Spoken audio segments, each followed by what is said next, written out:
Hello very good morning बच्चों। आज हम पढ़ने वाले हैं अपने इम्प्रूवमेंट इन फूड रिसोर्स का लास्ट पार्ट। और लास्ट पार्ट में हम क्या पढ़ेंगे? एनिमल हस्बेंड्री के बारे में। इससे पहले ये बताओ मैंने क्या क्या आप लोगों को ऑलरेडी पढ़ा रखा है। मैंने सबसे पहले आपको पढ़ाया था फूड के बारे में कि ये जो अपन कर रहे हैं इस टॉपिक के अंदर इम्प्रूवमेंट इन फूड रिसोर्सेज के अंदर, इसमें जो इम्प्रूवमेंट वर्ड है वो क्यों यूज़ किया जाता है, ज़रूरत ही क्यों है। हमने बात करी थी कि इसका हमारा पॉपुलेशन दिन ब दिन बढ़ते जा रहा है। ये जो भी पॉपुलेशन है उसको खिलाने की जिम्मेदारी तो है ना। तो मतलब क्या करना पड़ेगा? सबसे पहली बात तो हमने ये कही थी कि हमारे पास जो लैंड है वो बढ़ नहीं रहा, वो जितना है उतना है। ऑल दो एग्रीकल्चरल लैंड थोड़े बहुत बढ़ाए गए हैं, है ना, लेकिन जो पॉपुलेशन का रेशियो है जिस हिसाब से अपन बढ़ रहे हैं तेजी से, उसमें उनको खिलाने की जिम्मेदारी हमारे ऊपर थोड़ी ज़्यादा है। तो हमें क्या करना पड़ेगा? उन्हीं ज़मीनों पर उन्हीं लैंड पे ज़्यादा प्रोडक्शन करना पड़ेगा। इसके लिए हमें सुधार की ज़रूरत है। किन किन चीज़ों में? तो मैंने आपको बताया था कि हम सुधार करेंगे क्रॉप में, वैरायटीज़ में। हम सुधार करेंगे किस में? इरिगेशन पैटर्न में। हम अपग्रेड करेंगे किस में? मशीनों के यूज़ में। हम सुधार करेंगे किस में? मैन्योर एंड फर्टिलाइजर्स में। There are different things. अब चलते चलते हम पहुंच गए हैं कहाँ पर? जानवरों की तरफ, है ना, एनिमल की तरफ। और भाई एनिमल तो एक ऐसा हिस्सा है हमारे लाइफ का जो हमें खाने की बहुत सारी चीज़ें देते हैं। और इनफैक्ट हम तो इतने नालायक किस्म के लोग में शामिल होते हैं। हम मतलब मेरे को ही मत समझ लेना तुम लोग। इतने नालायक किस्म के लोग में शामिल होते हैं कि जो एनिमल है वो जो प्रोडक्ट हमें देता है, लाइक मैं एग की बात कर लूँ, लाइक मैं मिल्क की बात कर लूँ, वो प्रोडक्ट देता है वो तो हम खाते ही खाते हैं, साथ में हम एनिमल को भी सफा चट कर जाते हैं। ठीक है, that is I mean traditional है, चलता आ रहा है उस हिसाब से, लेकिन हमें शायद इस पर सुधार करने की ज़रूरत है। चलो खैर बढ़ते हैं, ये तो किस्सा है, चलता रहेगा। अपन आगे की तरफ बढ़ते हैं। और आज हम सबसे पहले मेरे को ये बताओ, ये जो एनिमल हस्बेंड्री है इस वर्ड का क्या मतलब है? अगर इसको समझ लिया ना तो कई सारी चीज़ें अपने को समझनी आसान हो जाएगी। क्या होता है ये समझो। अच्छा, एक वर्ड तो मैंने ये लिख दिया, क्या लिख दिया? एनिमल। और दूसरा मैंने क्या लिख दिया? हस्बैंड, है ना। आप लगा लेना जो वर्ड लेटर्स बच गए वो इसके आगे। एनिमल का मतलब क्या? जानवर। और हस्बैंड का मतलब क्या? पति। तो क्या जानवरों के पति के बारे में हमें पढ़ना है इसमें? है ऐसा है क्या? नहीं, हमें उसके बारे में नहीं पढ़ना। Animal husbandry is something different. समझो इसको। जब फूड की रिक्वायरमेंट बढ़ी तो हर क्षेत्र में बढ़ी। हमने ढूंढना शुरू किया कि हम कहाँ कहाँ से अपने फूड की रिक्वायरमेंट की पूर्ति कर सकते हैं, फुलफिल कर सकते हैं अपनी रिक्वायरमेंट को। तो हमारा ध्यान गया कि अच्छा एक ये भी रिसोर्स है। कौन सा? एनिमल का। इससे हमें क्या क्या प्रोडक्ट मिलता है? इससे हमें, जैसे मैंने अभी भी बताया, हमें एनिमल मिल जाता है, सॉरी हमें मिल्क, है ना, एनिमल भी मिल जाता है। अपन तो उसको भी बताया मैंने अभी। हमें उससे मिल्क मिल जाता है। अगर मिल्क प्रोडक्ट की बात करें तो मिल्क प्रोडक्ट के अंदर आपको घी मिल जाता है, dairy various dairy products are there. इसके अलावा आपको एग्स मिल जाते हैं, पोल्ट्री की बात करें तो। उसके अलावा फिश मिल जाता है, फिशिंग की बात करें तो। बी कीपिंग की बात करें तो अपने को क्या हनी मिल जाता है, बहुत सारे प्रोडक्ट, है ना। तो समझिए हमें इन चीज़ों की ज़रूरत है अपने फूड के लिए। डन। लेकिन जितना ऑलरेडी अवेलेबल है हम उसका यूज़ करके प्रॉपरली जितनी रिक्वायरमेंट है उसको फुलफिल नहीं कर रहे हैं। तो हमें क्या करना पड़ेगा? हमें करना पड़ेगा इस एनिमल को क्या करना पड़ेगा? इस एनिमल के कंडीशन को हमें क्या करना पड़ेगा? अपग्रेड। अब भैया इसमें क्या अपग्रेड कर लोगे आप एनिमल की कंडीशन में? तो आप अपग्रेड ये करोगे कि एनिमल की जो वैरायटीज़ है, याद है मैंने बताया था cross breed, gene modification, crop में भी हमने पढ़ा था, हमें यहाँ पर भी पढ़ना पड़ेगा। हम क्या कर लेते हैं? क्रॉस ब्रीड कर सकते हैं। पहला तो ये। उसमें कैसा क्या कर सकते हैं ये सारी चीज़ें मैं आगे आपको डिटेल्स में बताऊंगा। अभी हमें एनिमल के उसमें क्या करना पड़ेगा? अपग्रेड में अपग्रेड करना पड़ेगा। अच्छा, जो एनिमल है हमारे पास वो हेल्दी रहे, इसका ध्यान रखना पड़ेगा। उसको कोई डिजीज़ ना हो, इसका ध्यान रखना पड़ेगा। उसको रखने के लिए जो जगह है उसकी साफ़ सफाई प्रॉपर की जाए, इसका ध्यान रखना पड़ेगा। समझो, एक बार दिमाग लगाओ, थोड़ा सोचो। हम क्या कर रहे हैं? हम उसको पाल रहे, पोस रहे, बड़ा कर रहे, अच्छा खिला रहे, अच्छी कंडीशन में रख रहे। क्यों? क्योंकि हमें उससे कुछ चाहिए। हमें उससे कुछ चाहिए, मतलब हद होती है लालच की भी, बट ठीक है यार, चैप्टर में तो पढ़ना पड़ेगा। लेकिन मैं साथ में एक चीज़ और को रिलेट करना चाहता हूँ। आपके फैमिली वाले आपके ऊपर खर्च कर रहे हैं, खिला रहे हैं, पिला रहे हैं, अच्छा स्कूल, अच्छे अच्छे कपड़े, टाइमिंग, अच्छी गाड़ियाँ, सारी चीज़ें, उनकी भी तो कुछ उम्मीदें होती होंगी ना। और इसको उम्मीद को कैसे पूरा कर सकते हैं? स्कूल के अलावा 2-3-4 घंटे घर में सेल्फ स्टडी करके, है ना, और आप करते होगे, मेरे को पूरा भरोसा है। तो बेसिकली बेटा समझो, एनिमल हस्बेंड्री में हम बेसिकली एनिमल हस्बेंड्री को हम ऐसा बोल सकते हैं कि ये साइंस का एक ऐसा पार्ट है जिसमें एनिमल से जो प्रोडक्ट हमें मिलता है उसकी क्वालिटी, उसकी क्वांटिटी को कैसे बढ़ा सकते हैं, इसके बारे में पढ़ना जरूरी है, पढ़ना पड़ेगा। और उसको बढ़ाने या उसको सही कंडीशन में रखने के लिए हमें एनिमल्स की टेक केयर करनी पड़ेगी प्रॉपर। अभी भी मैंने बताया क्या क्या टेक केयर करनी पड़ेगी, उसको रखें कैसे, उसको खिलाएं कैसे, समझ रहे हो ना, उसको बीमारियों से कैसा बचाएं, मेडिसिन वगैरह, there are various thing. So overall ऐसा बोल सकते हैं कि एनिमल हस्बेंड्री एक ऐसा चीज़ है जिसमें हमें एनिमल्स से रिलेटेड जितनी भी सर्टेन कंडीशंस है जो उसको अच्छी कंडीशन में रखने के लिए ज़रूरी है, उन सारों के बारे में रीड करना, और वो सारा मैं डिटेल्स में आपको पढ़ाऊंगा अगले 1 घंटे में, ठीक है ना। अच्छा, अब अगर एनिमल हस्बेंड्री की हमने बात कर ही ली तो इसके अंदर कौन कौन सी चीज़ें, ये भी मैंने आपसे शेयर कर दिया है। क्या क्या शेयर किया है देख लो।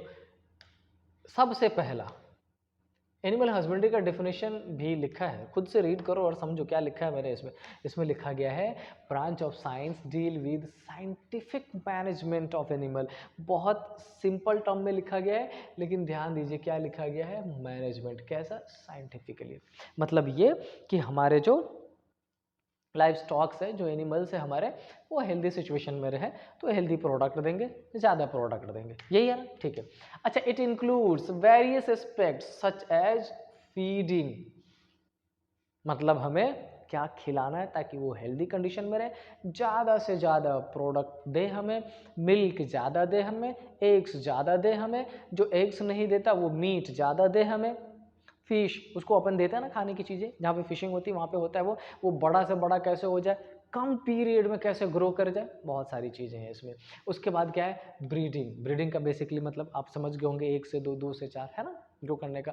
उसमें ब्रीडिंग में मतलब सिंपल ये समझो, सपोज कर लो कि कोई एक ऐसा एनिमल है, आगे मैं बताऊंगा, कोई ऐसा एनिमल है जो डिजीज रेजिस्टेंट है, कोई ऐसा एनिमल है जिसका लैक्टेशन पीरियड बहुत लंबा है, उन दोनों का ब्रीड करा दिए, ब्रीडिंग करा दी, क्रॉस ब्रीडिंग करा दी, तो हमें एक ऐसा एनिमल प्रोडक्ट मिलेगा जिसमें दोनों क्वालिटी होगी। उसका लैक्टेशन पीरियड लंबा होगा, मतलब वो मिल्क लंबे टाइम तक देगा, और वो डिजीज रेजिस्टेंट होगा, मतलब बीमारियों से बचा रहेगा। उसके अलावा क्या लिखा है, डिजीज कंट्रोल ऑफ कोर्स करना पड़ेगा, इन चीज़ों को पढ़ना है इसमें।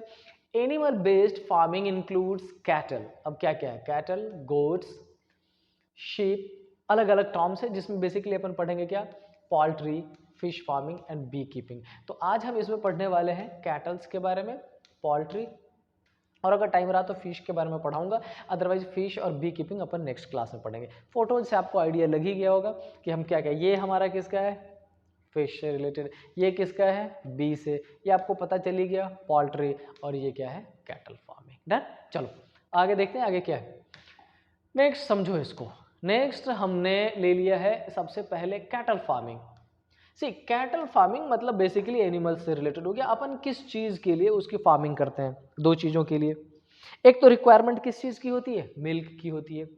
दूसरा बेटा ऐसा होता है कि अगर कोई ऐसा एनिमल जो मिल्क नहीं दे सकता, लेकिन हम उसको अभी भी सारी चीज़ें जो रिक्वायर्ड है वो दे रहे हैं, उसका टेक केयर कर रहे हैं, इसका मतलब किसी न किसी फॉर्मेट में हम उसका यूज़ करेंगे ही करेंगे। हम हैं ही, हम जो ह्यूमन बींग है हम ऐसे ही हैं, हम किसी न किसी कंडीशन में यूज उसका करेंगे, है ना। खेती में कर ले सकते हैं, सामान ढोने में कर सकते हैं, एक जगह से दूसरी जगह ले जाने में कर सकते हैं, बहुत सारा डिफरेंट चीज़ होती है। और उस पैटर्न पे इसको 2 डिफरेंट नाम दे दिया गया जो मैंने यहाँ पे मेंशन कर दिया है। एक क्या है, मिल्क दे रहे, और दूसरा क्या है, ड्रॉट लेबर। ड्रॉट लेबर वही होता है वैसा एनिमल जो मिल्क तो ना दे, लेकिन उसका यूटिलाइज डिफरेंट पर्पस के लिए हम अपन डे टू डे लाइफ में कर लेते हैं, ठीक है। क्या लिखा है, और ये तो मैंने वैसे ही लिख दिया, लालची है हम, जब तक हमारी रिक्वायरमेंट होती है तब तक हम उसको खिलाते हैं, पिलाते हैं, सब करते हैं, लेकिन कब तक, जब तक हमारी रिक्वायरमेंट पूरी ना हो जाए।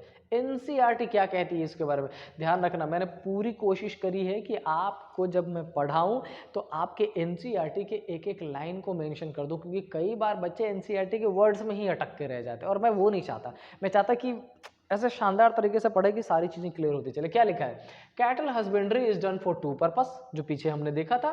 फर्स्ट पर्पस क्या है, मिल्क लेना, और दूसरा क्या है, draught labour for agriculture work, अपन कर लेते हैं एग्रीकल्चर में use, such as tilling, irrigation and cart. अब तो सुनो, अब तो फार्मर्स और उनकी मॉनेटरी सिचुएशन अच्छी होती जा रही है, अपन ट्रैक्टर्स या डिफरेंट मशीनों का यूज़ कर लेते हैं, लेकिन 15 ईयर्स 20 ईयर्स बैक अगर आप चले जाओ तो हर जगह एनिमल्स का यूज़ किया जाता था उसमें, ठीक है ना। Milk producing female are called milch animal, ध्यान रखिएगा, जो हमें मिल्क देता है उसको अपन क्या कहते हैं, मिल्च, या उसको क्या बोलते हैं, डेयरी एनिमल्स, ध्यान रखना, मिल्क मिल्च, ठीक है। और while the ones used for farm labours are called draught animals. I hope ये दो चीज़ें क्लियर हो गई होंगी, ये आपके एनसीईआरटी में मेंशन है, आपको समझ आ गया होगा। तो अब चलते हैं थोड़ा सा और एक्सटेंडेड इंफॉर्मेशन लेते हैं इसके बारे में, क्या लिखा है हमारे पास बेटा, एक मिनट,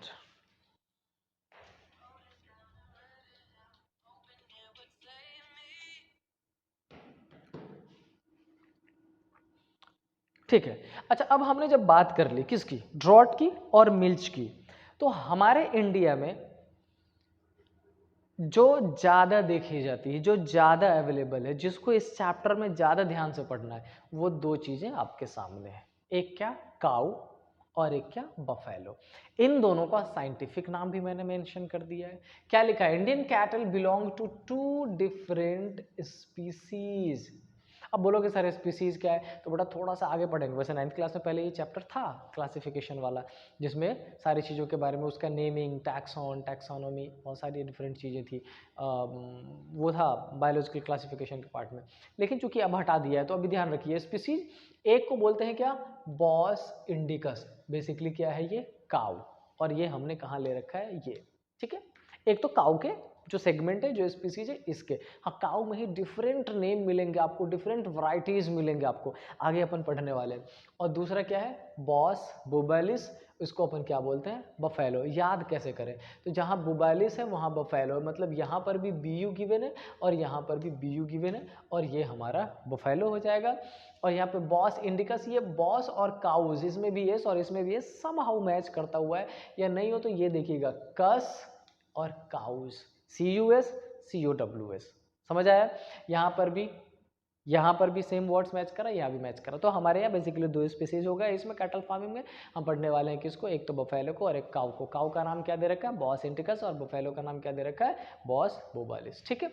अब देखिए इससे रिलेटेड एनसीईआरटी क्या एक्सप्लेनेशन देती, नहीं एनसीईआरटी पे भी नहीं जाते हैं, मैंने स्लाइड्स में थोड़ा आगे ले रखा है।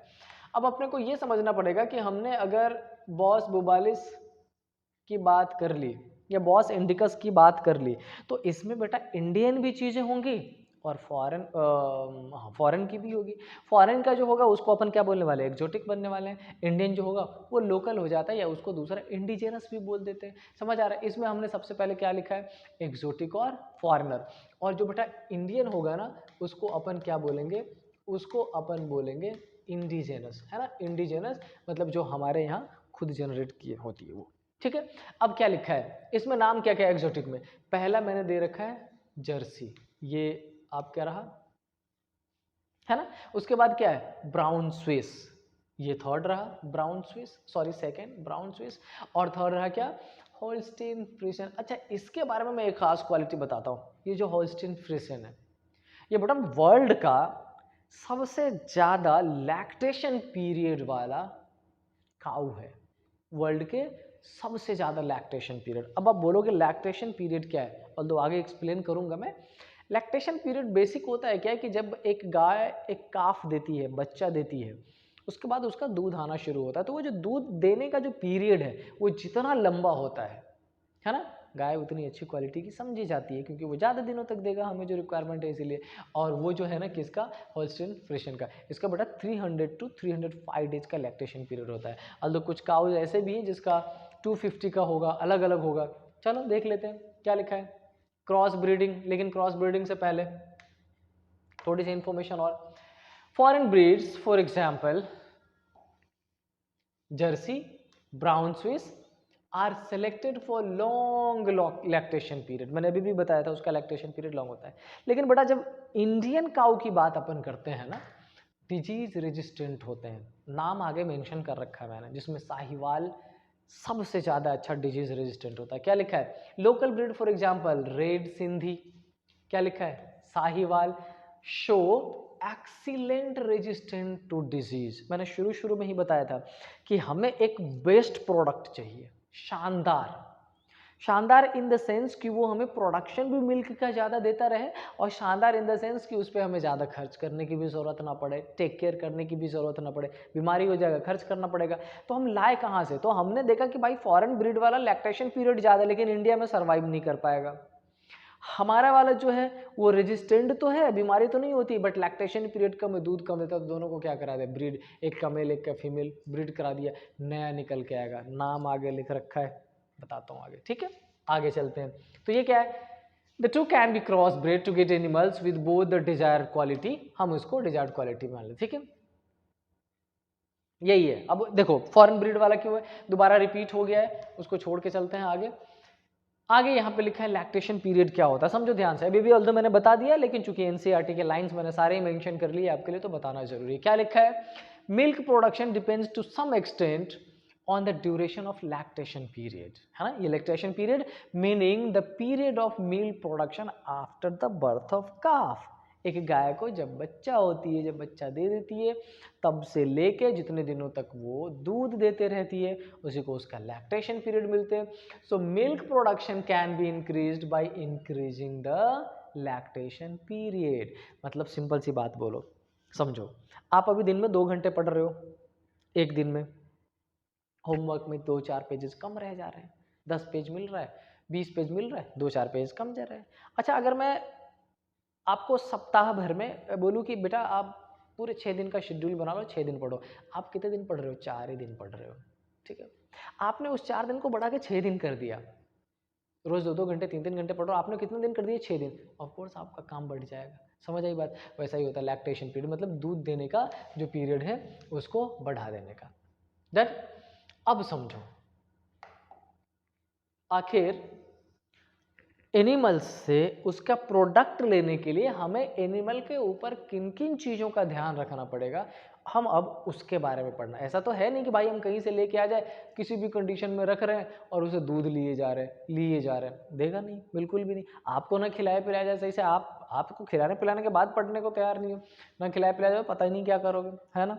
तो अपन क्या करते हैं, बहुत सारी चीज़ों को मैनेज करना पड़ता है। मैंने अभी शुरू से कई बार रिपीट कर दिया, उसके रहने की जगह, उसके खाने पीने की जगह, उसकी बीमारी के 3 तो बेसिक चीज़ें, उस पर बात कर लेते हैं। पहला क्या लिखा है, शेल्टर मैनेजमेंट, मतलब उसको कैसी जगह पर रखा जाए या क्या क्या रिक्वायरमेंट है हेल्दी रहने के लिए। क्या लिखा है, proper cleaning and shelter facility. समझो, आपने देखा होगा, आपने अपने गांव में अगर रहते हो, शहर में रहते हो, आपने देखा होगा लोगों को कि वो अपने जो भी कैटल्स है उसको नदी की तरफ ले जा रहे होते हैं, नहा रहे होते हैं, धुला रहे होते हैं। आप गौशाला में देख लो, बहुत ज़्यादा इस जगह पे साफ सफाई की बात रखते हैं।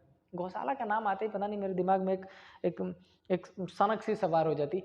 यस, देयर आर वेरियस गौशाला जो बहुत ज़्यादा ध्यान रखते हैं, लेकिन जब कैटल की कंडीशन थोड़ी सी वॉस्ट होनी शुरू हो जाती है, उसको फ्री छोड़ देते हैं, रोड पे छोड़ देते हैं, तू जा जी मर। और दिल्ली के रोडों पे तो मैंने कई बार भारी एक्सीडेंट होते देखा है इस चक्कर में, क्योंकि एनिमल्स को वैसे ही छोड़ दिया है कई बार। क्या लिखा है, for the health of the animal and for production of clean milk as well. 2 चीज़ें, एक तो दूध की कंडीशन भी अच्छा रहा, दूसरा एनिमल का क्या कहते हैं, हेल्थ भी अच्छा रहे, इसलिए उसको साफ रखना जरूरी है। Animal require regular brushing to remove डॉट and loose hair. Regular brushing का ये मतलब समझ लेना, मत समझ लेना कि उसका टीथ ऐसा साफ कर दिया, नहीं, टीथ साफ ब्रशिंग की बात नहीं कर रहे हैं। एनिमल्स जैसे हमारा ये एनिमल है, इसके ऊपर जो ब्रशिंग ऐसा ऐसा कर रहे होते हैं, उसके साफ करने को। ऐसा नहीं पता चले कभी तुम एनिमल हस्बेंड्री सीखने चले जाओ, पालन पोषण करने चले जाओ, 10-12 गाय बकरियां भैंस लेके आ जाओ और सुबह सुबह रोज एक बड़ा सा ब्रश लेके उसका ऐसा दांत साफ करने चला जाओ, वो मत करना। दे should be sheltered under well ventilated roof. Ventilation का मतलब आपको पता होगा, जहाँ पर हवा के आने जाने का प्रॉपर इंतजाम हो। Shed that protect them from rain, heat and cold. But साथ में ये भी ध्यान रखना पड़ेगा कि किन किन चीज़ों से बचाया जाए। रेन से, बारिश में भीगते रहे, बहुत सारे जगहों पर आपने देखा होगा लोग छोड़ देते हैं, बस बचाना पड़ेगा। अपने को छोड़ दे बारिश में, कुछ टाइम तो एंजॉय करते हैं, ये मज़ा आ रहा है, लेकिन फिर हालत ख़राब हो जाती है। उस तरीके से हीट और कोल्ड से भी, गर्मी और ठंड से भी बचा कर रखने की ज़रूरत होती है। क्यों? क्योंकि है तो जान ही ना। The floor of the cattle shed needs to be sloping. ऊपर से नीचे की तरफ स्लोप होना चाहिए। क्यों? क्योंकि समझ लो, नेचुरल कॉल्स अपने को आता है, अपन चले जाते हैं, वो तो नेचुरल कॉल्स वही करेगा ना जहां पर है। अगर वो करता है तो एक प्रॉपर स्लोप होगा तभी तो वो जाएगा, अदरवाइज वो वहीं रह जाए, वहीं बैठ जाए, इन्फेक्शन हो जाएगा। बहुत सारे जगह पे इन चीज़ों का ध्यान नहीं रखा जाता है अपने को। Cattle sheds needs to be sloping so as to stay dry and facilitate cleaning. हम धोए साफ करें तो पानी का मूवमेंट एक जगह से दूसरी जगह। अब देखो शेल्टर में इतनी चीज़ें ध्यान रखने की है, आप खुद समझो ना, अच्छा घर में अच्छा बिस्तर, बिस्तर पे अच्छा बेडशीट, वॉशरूम, पता नहीं क्या क्या 75 कहानी, इनके भी लिए भी है, सबका ध्यान रखना पड़ता है। शेल्टर के आगे देख लेते हैं इस पीपीटी में क्या मैनेजमेंट रखा है। एनसीईआरटी कॉर्नर क्या लिखा है? Proper cleaning and central facilities for cows and buffaloes are required for human farming, for the health of the animals and for the proper production of clean milk as well. ये आपके NCERT का exact है, मैंने वहां से copy करके put कर दिया है। Animals require regular brushing to remove dirt and loose hair. They should be sheltered under well ventilated roofs. देखना एक भी लाइन अलग नहीं लिखा है, वहीं से एनसीईआरटी को जितनी बार मौका मिले उतनी बार पढ़िए। ऐसा लगता है ना बोर हो रहा है, नहीं पढ़ने का मन हो रहा है, बुक में ज़्यादा अंडरलाइन कर दिया, बुक चेंज कर दीजिए, नई बुक ले आओ, फिर से पढ़ो उसको, फिर चेंज कर दो। अगर 3 से 4 बार एनसीईआरटी पढ़ गया ना तो बेटा मेरे लेक्चर की भी ज़रूरत नहीं है, डायरेक्टली कंप्लीट आओ। क्या लिखे है? The food required. अब समझो एनिमल में ना बेटा फूड की रिक्वायरमेंट दो तरीके से होती है। कैसे कैसे? दो तरीके से। एक तो अपने को एनिमल से मिल्क प्रोडक्ट कराना, प्रोड्यूस कराना है, और एक उनके सर्वाइवल के लिए। तो कुछ एनिमल्स जो नहीं दे रहे उनके सर्वाइवल के लिए। अच्छा एक बात बताओ, सिंपल सी बात है, मैं नॉर्मल घर में बैठा, मैं कुछ नहीं कर रहा हूँ, थोड़ा कम खा लूँ तो चलेगा, लेकिन कुछ काम करना पड़ेगा, एक्स्ट्रा खाना पड़ेगा रे। वैसे ही है, जब मिल्क प्रोडक्ट कराना है तो उसको जिंदा भी रखना, साथ में इतनी एक्स्ट्रा चीज़ें देनी कि वो मिल्क भी प्रोड्यूस करा पाए। तो ये आपके खाने में दो चीज़ें ध्यान रखने की। क्या लिखा है? 2 types, maintenance requirement normal, which is the food required to support the animal life healthy life, मतलब फिट रहे, फाइन रहे, चलते रहे, ठीक है। मिल्क प्रोड्यूसिंग रिक्वायरमेंट मतलब अब उससे जब दूध दिलवाना है, which is the type of food required during the lactation period.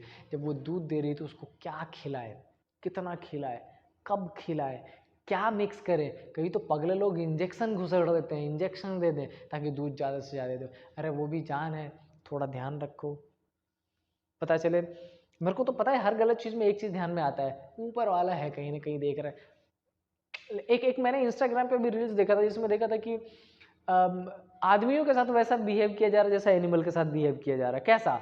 Animals मतलब खेतों में काम करवा रहे हैं जानवर, मतलब बड़ा ही साइंटिफिक, और ये एआई के आने के बाद बहुत ही साइंटिफिक अप्रोच मेरे को मिला, ये बहुत शानदार होता है ये, जबरदस्त। आगे चलते हैं, देखते हैं और अपन आगे क्या पढ़ सकते हैं, आगे क्या पढ़ सकते हैं। डन। तो ये आपका दो तरीके का खाना हो गया, एक तो नॉर्मल मेंटेन करने के लिए और एक मिल्क प्रोडक्शन के लिए। अब उनके खाने में और क्या क्या ज़रूरत है देख लीजिए। तो क्या लिखा है? रफेज, है ना, रफेज रफेज अपने को भी खाना होता है, कैरेट खाते हैं ना, गाजर, विच इज लार्जली फाइबर। भूसा देखा है खिलाते हुए, जो धान गेहूं वगैरह होता है उसको काट कूट के छोटा करके, और भी उसमें कई सारी चीज़ें, ज्वार बाजरा का क्या क्या मिला के बनाया जाता है। रफेज की बहुत ज़्यादा रिक्वायरमेंट होती है बॉडी को। कॉन्सनट्रेट्स क्या है? Which are low in fibre, fibre में तो लो होगा, लेकिन अगला लाइन देखो मजा आ जाएगा, and contain relatively high level of protein and other nutrients. मैं एक्सरसाइज करता हूँ, ठीक है, एक्सरसाइज करता हूँ मैं, बॉडी को रिक्वायरमेंट है, मैं वही सब खाता रहूँ, रफेज रोटी चावल, ये कोई फ़ायदा नहीं होना। मैंने खाने में थोड़ा सा डाइट पे कंट्रोल कर लिया, थोड़ी प्रोटीन खा ली, बॉडी एकदम शानदार दिखने लगी थी, मज़ा आ जाता है। उनको भी भाई चाहिए ना, उनको भी तो काम करना है। Cattle need balanced rations containing all nutrients in proportionate amount। अब ये बैलेंस क्या बोल दिया?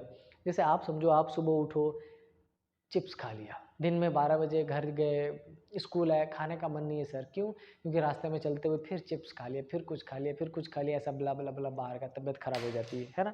इसका मतलब क्या? कि हमें अपने खाने पर प्रॉपर ध्यान रखने की ज़रूरत होती है, बैलेंस डाइट। क्यों? क्योंकि हम उससे काम लेने वाले हैं।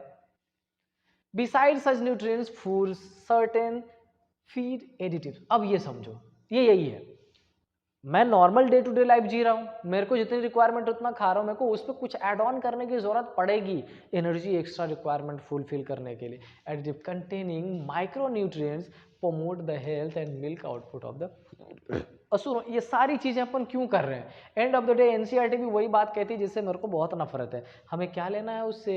आउटपुट लेना है, नहीं तो हम नहीं खिला रहे। हम तो भाई स्ट्रे डॉग देखते हैं हम उसको दौड़ दौड़ करके भगा देते हैं।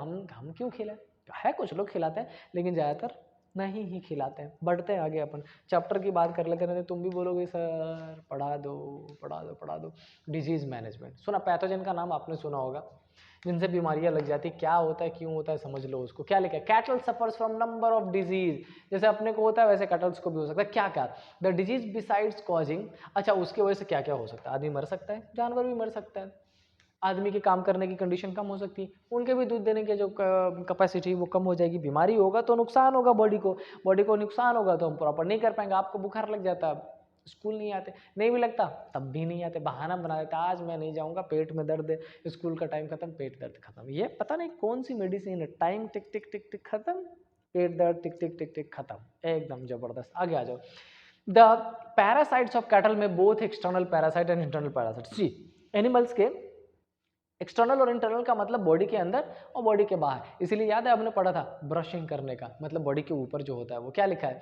The external parasite live in the skin mainly causes skin disease. आप देखोगे बहुत सारे एनिमल में, ऑल्दो मैं फोटो लेना छूट गया है, ये बहुत शानदार शानदार पिक्स मिलते हैं जिसमें ये क्लियर हो जाता है। अभी भी आप समझ सकते हो एनिमल के स्किन के ऊपर आप देखोगे कई बार दाग धब्बे बीमारी जैसा कुछ, उसके ऊपर अब छोटे छोटे छोटे छोटे वो चीज़ें चिपकी होती है जिसको ब्रशिंग करना पड़ता है, साफ सफाई करना पड़ता है। The internal parasite like worms, सबको पता है क्या होता है, अफेक्ट स्टमक एंड इंटेस्टाइन। हमारे अपन तो दवा खा लेते हैं, कई बार मिक्स होकर बाहर, कई बार वैसे ही। अब एनिमल का क्या, उनको भी तो खिलाना पड़ेगा। और क्या, फ्लूक डैमेजेस द लीवर, है ना, लीवर खराब कर देते हैं। Infectious disease are also caused by bacteria and viruses. केवल अपन इन्फेक्टेड नहीं होते, एनिमल्स भी इन्फेक्टेड। मतलब बच्चा बेचारा जाए कहाँ, बोल सकता नहीं, बता सकता नहीं, अपने को समझना पड़ेगा। तो जो बेटा एक्सपर्ट लोग होते हैं ना, वो उनके उनके मूवमेंट से, उनके बैठने के तरीके से, उनके कई बार तो रीड कर लेते होंगे और पता कर लेते हैं कि हाँ एनिमल प्रॉपर फीडिंग, खाने के तरीके से खा रहा है कि नहीं खा रहा है, कम खा रहा है, ज़्यादा खा रहा है, ऐसा। Vaccination are given to farm animals against many major viral and bacterial disease. और अपने पास ऑल्दो इलाज है, वैक्सीन है, ताकि उससे बचा रखा जाए। अब सुनो, ये जो इतनी बीमारियों की बात कर ली, दवाइयों की बात कर ली, ये क्यों कर रहे हैं हम? क्योंकि हमें क्या करना है, उसे मिल्क लेना है, क्या करना है, उसे फार्म लेबर कराना है, क्या करना है, उसे कोई ना कोई प्रोडक्ट लेना है, इसलिए हम कर रहे हैं। और कुछ नहीं, बिना उसके कुछ भी नहीं करते अपन। डिजीज मैनेजमेंट, ये एनसीईआरटी के लाइन है, सारी चीज़ें सेम है जो मैंने पीछे आपको बताया है। और यहीं पे आपका ख़त्म होता है कौन सा, कैटल फार्मिंग, जिसको अपन क्या बोल रहे थे, डेयरी फार्मिंग। उसमें हमने क्या क्या पढ़ लिया, एनिमल से प्रोडक्ट हमें क्या क्या मिलता है, उस प्रोडक्ट को लेने के लिए उसको रखना कैसे पड़ेगा, उसको खिलाना क्या पड़ेगा, कब खिलाना पड़ेगा, क्लीन करना पड़ेगा, नहाना पड़ेगा, ब्रशिंग करनी पड़ेगी, सब कुछ करना पड़ेगा जो हमें करना है। क्यों? क्योंकि हमें भी प्रोडक्ट देना है, क्या, पढ़ के अच्छा रिजल्ट, उनको भी प्रोडक्ट देना है, क्या, जो हमें ज़रूरी है। ये अब आते हैं बच्चे पोल्ट्री फार्म पे। पोल्ट्री क्या होता है, जिसमें हम किसकी बात करते हैं, ये जैसे वहां पर दो था ना, एक तो मिल्क और एक लेबर फार्म, वैसे ही बच्चों यहाँ पर भी दो है। हमें पोल्ट्री फार्म से दो चीज़ें की उम्मीद रहती है, एक तो हम उससे क्या ले लेते हैं, एग, और एक उससे हम क्या ले लेते हैं, मीट, चिकन। अच्छा, एक से मेरे को एक स्टोरी याद आया, मेरे ओनर है आनंद प्रकाश चौक से, बड़े ही शानदार स्पीकर है। स्टोरी बता रहे थे कि एक आर्मी वाले जो बहुत ही खतरनाक था, एकदम खतरनाक बोले तो रूल रेगुलेशन से चलने वाला, उन्होंने एक पोल्ट्री फार्म शुरू किया। बाय द टाइम उनको पता चला कि यार नुकसान हो रहा है, गुस्से में उठे, सुबह सुबह चले गए, बंदूक लेके 2-3 गोलियां कहीं यहाँ वहाँ दाग दी, ताकि सारे जो मुर्गे मुर्गियां हैं वो डर जाए। अभी बोल के आते हैं कल से सारी मुर्गियां कितने अंडे देंगी, 2। चलो ठीक, कल होके जाते हैं, चेक करते हैं, देखो सारी मुर्गियों ने 2-2 अंडे दे रखे हैं, भाई खुश। उसी बीच में एक पे नज़र चली जाती, ये इसने क्यों एक दे दिया, पकड़ के लाओ उसको, लटका दो। वो बोलना शुरू कर दिया, मेरे को बोलने का मौका तो दो, मैंने क्यों एक ही दिया है। अरे चलो ठीक है, आखिरी इच्छा पूरी किया, बोलो। अरे मैं तो मुर्गा हूँ, तब समझ आया, अच्छा मुर्गा हूँ मैं तो अंडा दे ही नहीं सकता, तुम्हारे गोली बंदूक के डर से मैंने एक अंडा दे दिया, ये कम बड़ी बात नहीं है। समझ रहे हो, ऐसी कंडीशन हो जाती है। चलो, तो एक क्या है, एक प्रोडक्शन और दूसरा क्या है, मीट के लिए। अच्छा सुनो, यहाँ पे दोनों कंडीशन लिख दिए। जो एग प्रोड्यूस करेगा उसको क्या बोलते हैं, लेयर्स, नाम से ही लिखा भी है लेयर्स फॉर एग्स, वो यहाँ रहा।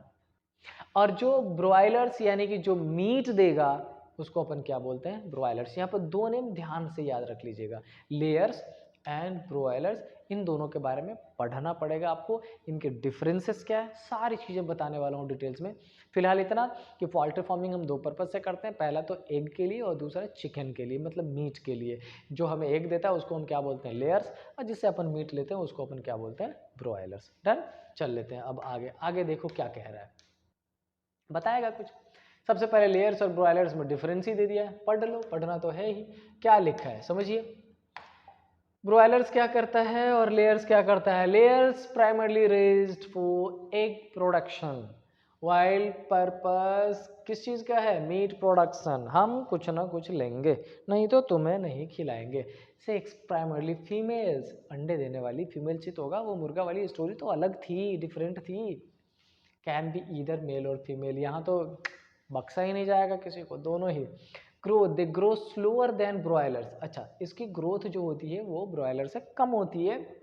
And it takes them longer to reach maturity and start, अच्छा इसकी वजह से इसको जो अंडे देने तक की जो कंडीशन है वहाँ तक पहुँचने में थोड़ा सा ज़्यादा टाइम लग जाता है। लेकिन यहाँ देख लीजिए, grow, they are bred to grow rapidly reaching market weight in a relatively short time 6 to 8 weeks. अच्छा सुनो, इनको भी चीज़ें वैसे खिलाई पिलाई जाती है, इंजेक्शंस लगाए जाते हैं ताकि वो बड़ा हो जाए। देखो कई सारे मुर्गे 3 से 4 महीने में, 2 से ढाई महीने 3 महीने में बड़े हो जाते हैं बहुत ज़्यादा, इनके साथ भी किया जाता है बढ़ाने के लिए। क्यों, ज़्यादा से ज़्यादा मीट ले सके, बकवास। चलो, housing, they require sufficient space and proper lighting to stimulate egg laying. सुनो, थोड़ा सा वार्म कंडीशन की ज़रूरत होती है एग लेइंग कंडीशन के लिए। They require a conducive environment that promotes rapid growth and efficient feed conversion। देख लो, लिख लेना, याद करना पड़ेगा।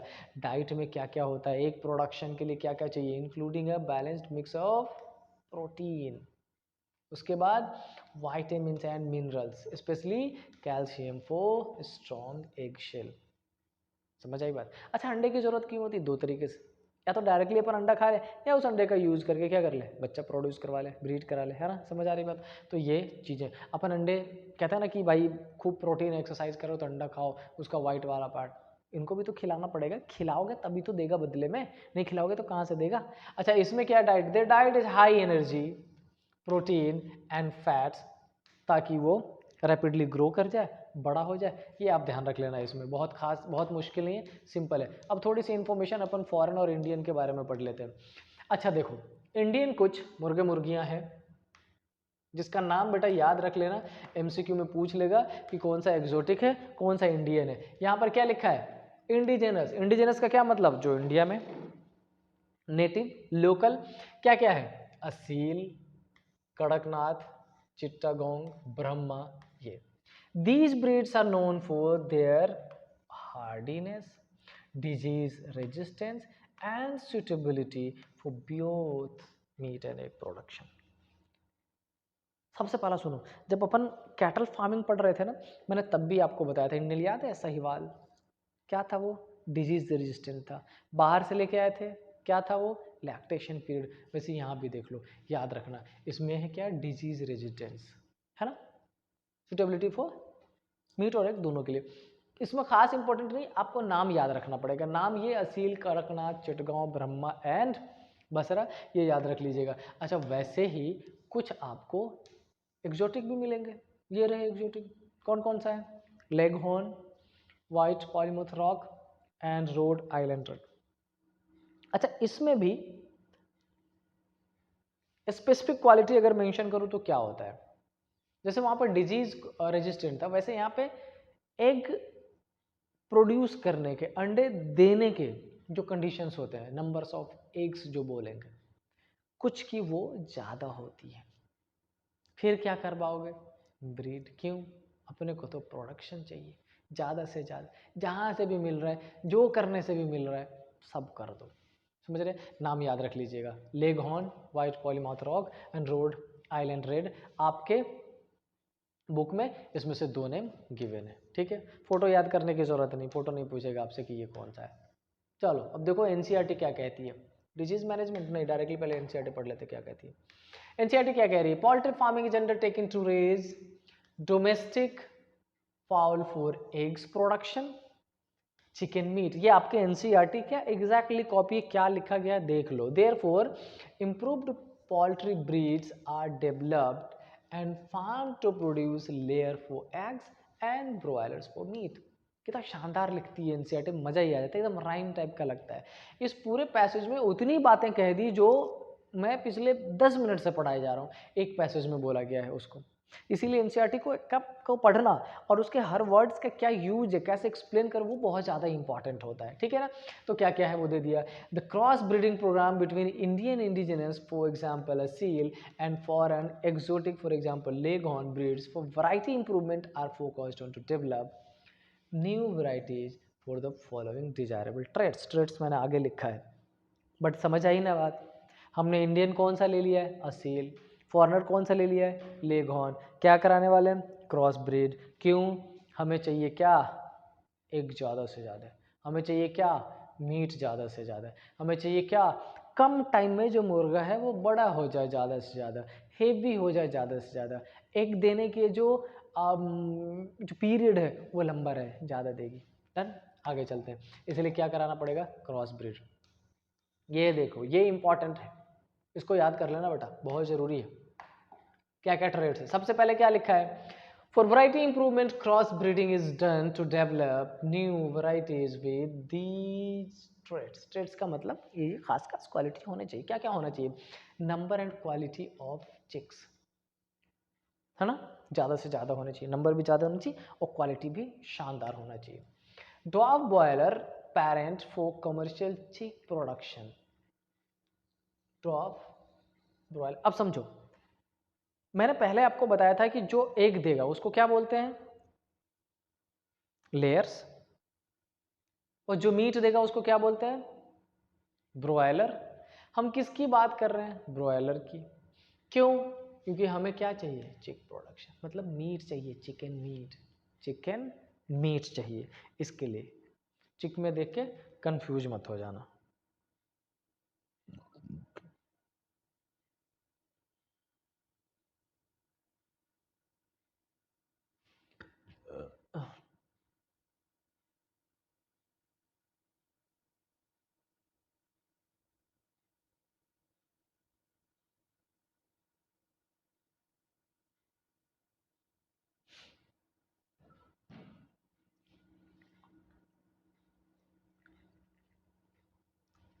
ठीक है, तो बात समझ आई, डन। हम किसकी बात कर रहे हैं, number and quality of chicks and drop broiler parent for commercial chicks. अच्छा, ये जो चिक्स है ना, बड़े बड़े जो मुर्गे आप देखते हो, इतना बड़ा बड़ा जो लाके एकदम शानदार तरीके से काट के अपन खाते हैं, कभी न कभी तो छोटा होता है ना, छोटे छोटे छोटे छोटे चूजे, जब आप देखोगे ऐसा कर रहे होते हैं, जब फार्म में रखा जाता है, एक फार्म में थाउजेंड होते हैं, जो छोटे छोटे होते हैं ना वही तो बड़ा होगा, उसी की बात कर रहे हैं।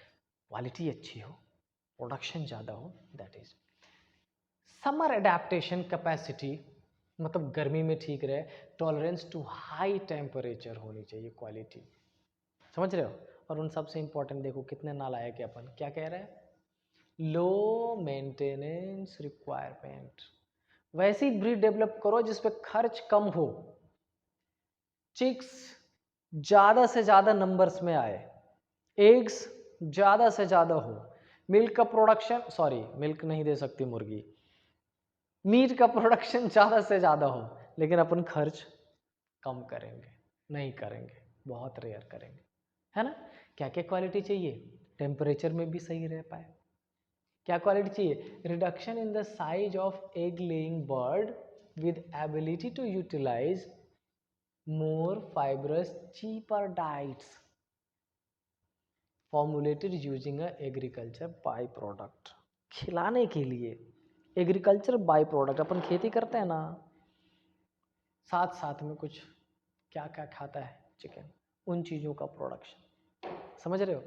और उसमें भी चीपर डाइट्स, सस्ते से सस्ता। तो खिलाओ सस्ता, बड़ा करो, बेचो महंगा, और फिर अर्निंग करो, और फिर वो पैसा आपको नहीं लगेगा पॉजिटिवली। खैर अपन बायो पढ़ रहे हैं, बायो में चल लेते हैं। तो बेटा ये क्वालिटीज है, ध्यान रखिएगा। Number and quality of chicks, drop broiler, drop का मतलब होता है छोटा, ब्रॉयलर्स होने चाहिए, ब्रॉयलर्स का मतलब क्या होता है, ब्रॉयलर्स जो हमें क्या देता है, चिकन मीट देता है। ब्रॉयल पेरेंट फॉर कमर्शियल चिक प्रोडक्शन, ताकि चिक का प्रोडक्शन हो ज़्यादा से ज़्यादा। समर एडेप्टेशन यानी कि गर्मी का जो कंडीशन है वो ठीक रहे, मेंटेनेंस थोड़ा सा कम होना चाहिए। और एक लास्ट ध्यान रखिएगा, अब क्या लिखा है, गुड मैनेजमेंट। क्या क्या मैनेजमेंट हो सकता है उसका, ये देख लीजिए क्या लिखा है। Feed for good growth rate, खिलाओ, खिलाओ उसको, खूब खिलाओ, वो सब खिलाओ जिससे वो जल्दी बड़ा हो जाए। Care is taken to avoid mortality. अच्छा एक पता है, ये एक खास क्वालिटी रहती है फार्मिंग, पोल्ट्री फार्मिंग में। जो चिकन होते हैं, जो मुर्गियाँ होती है, वो मतलब बीमारी जल्दी होती है, उनको टेंडेंसी मरने की होती है, मोर्टेलिटी रेट ज़्यादा होती है। तो अगर आपको अच्छी अर्निंग करनी है तो आपको थोड़ा सा ध्यान रखना पड़ेगा। To maintain feathering, maintenance of temperature, आपको ये ध्यान रखना पड़ेगा। उसके लिए जो घर बनाते हैं वो स्पेशली इस तरीके से डिजाइन किया जाता है कि टेम्परेचर में ओके रहे, ठंड में दिक्कत ना हो। Maintenance of hygiene condition and housing and poultry feed, ये सब तो ठीक है। मेरे घर के बगल में ही मेरा एक पड़ोसी है जिसका पोल्ट्री फार्म था, और एक दिन सुबह को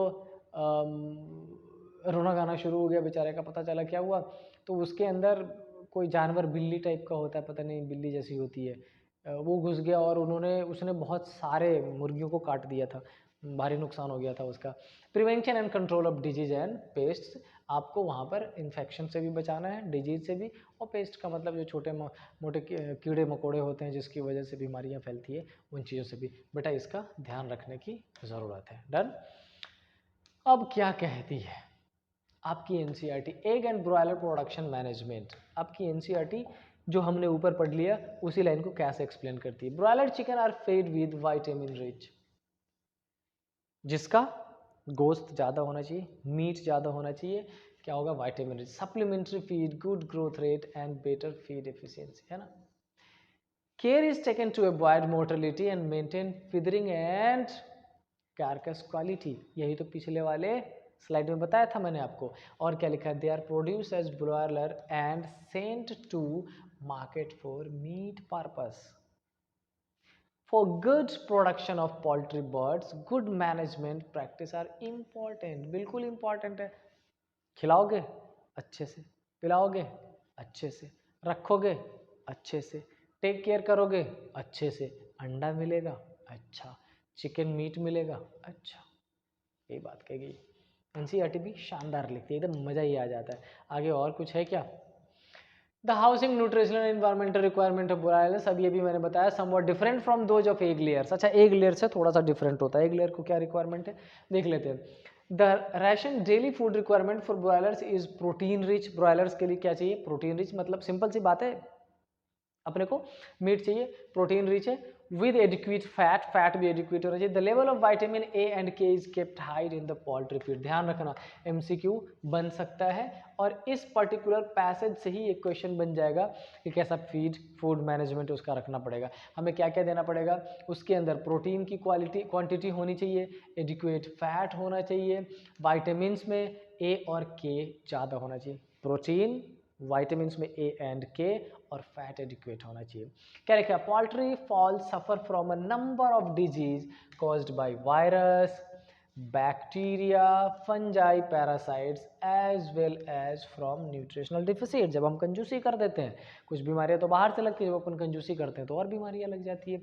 दीज नेसेसिटीज प्रॉपर क्लीनिंग, ध्यान देखो जो हमने कैटल फार्मिंग में पढ़ा था क्या क्या है, cleaning, sanitation and spraying of disinfectant at regular interval, ध्यान रखने की जरूरत होती है साफ सफाई का। Done. Appropriate vaccination can prevent the occurrence of infectious disease and reduce loss of poultry during an outbreak of disease। समझो एक चीज को, कैटल फार्मिंग में जो हमने पढ़ा था वही आपको पोल्ट्री फार्मिंग में भी ऑलमोस्ट करना है, जब अपन बीच बचाव की बात करते हैं, बीमारियों की बात करते हैं। क्लीनिंग प्रॉपर रखना पड़ेगा, खाने पीने का ध्यान रखना पड़ेगा, उसके हाउसिंग की कंडीशन जो उसका प्रॉपर ध्यान रखना पड़ेगा, डिजीज़ ना लगे इसलिए इन्फेक्शन जो डिसइंफेक्टेंट है वो टाइम टू टाइम देना पड़ेगा, है ना। और इसमें कुछ खर्च लगेगा। आगे क्या लिखा है, ख़त्म। और ये हमारा आज का, जिसमें हमने पढ़ लिया क्या क्या, cattle farming and poultry farming. अब आपका बच रहा है फिश एंड एक और पार्ट बच रहा है, और वो कौन सा है, बी का, बी कीपिंग। तो मिलेंगे अपन नेक्स्ट क्लास में, पढ़ेंगे शानदार तरीके से, कंप्लीट करेंगे उसको। टिल देन स्टे हैप्पी, जय हिंद।